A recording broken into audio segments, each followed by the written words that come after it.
Maganda yung pintura kung hindi lang siya yung kulay. Maganda kung meron din siyang texture.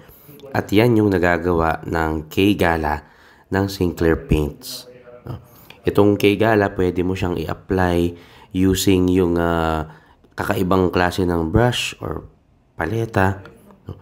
Meron silang parang pangsuklay. No? Para maging ganito yung itsura ng finish. No?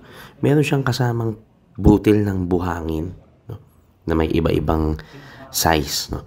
Mula sa maliit na butil hanggang sa katamtaman, hanggang sa medyo malalaking mga butil para ma-achieve mo yung texture na gusto mo. At ang dami rin niyang available na colors. So itong K-Gala, meron siyang kasamang base and yun ngang texture o yung part na parang buhangin.